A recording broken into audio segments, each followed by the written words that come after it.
A scary day for students, parents, and staff at several local schools after multiple threats. Good evening, I'm Laura Painter. And I'm Chris Thomas. I want you to take a look. Police responded to Modesto High School today after the school received a bomb threat. Students were not allowed at school until the campus was cleared. Now, nothing was found and school reopened around 11 a.m. Keep in mind, there is no word if this local threat is connected to a social media threat impacting several schools all across the nation. But ABC 10's Garshpal Sangha explains investigators say a few area schools received threats today.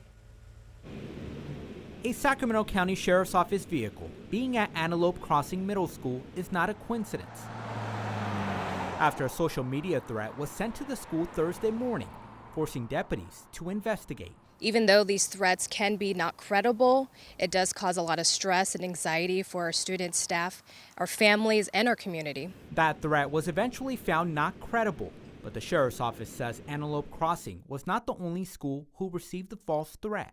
It did mention Del Campo, but like I said, it was investigated, has been deemed not credible. Citrus Heights Police tells ABC 10 the threat at Mesa Verde High School was also deemed not credible. This most recent one seems to be part of a national trend that has not been deemed credible here in Sacramento. The larger nationwide social media trend remains vague in nature and indicates general threat to violence. Primarily, it's been shared on Snapchat and some other social media platforms.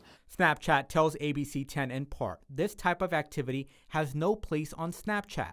We are actively looking into these reports. The false threats come in the same week a 13-year-old was arrested for making false threats towards Silverado Middle School in Roseville. I knew something was going on before she even got in the car. Carolyn Brown has a child that goes to the school and wished the staff had notified the parents earlier what happened and the procedures in place to protect the kids. With the world we live in, that's just not going to cut it anymore for parents. We need to know what's going on.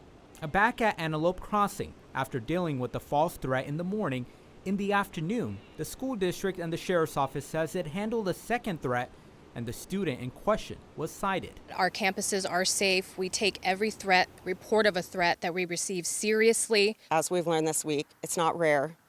This will not be the last threat that this district faces or districts in Roseville and California and the country.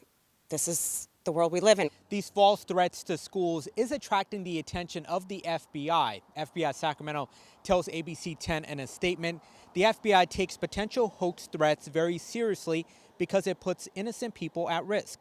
We work closely with our law enforcement partners to determine their credibility, share information, and take appropriate investigative action. They also go on to say, if you see something, say something. Reporting in Sacramento County, Garshpal Sangha, ABC 10.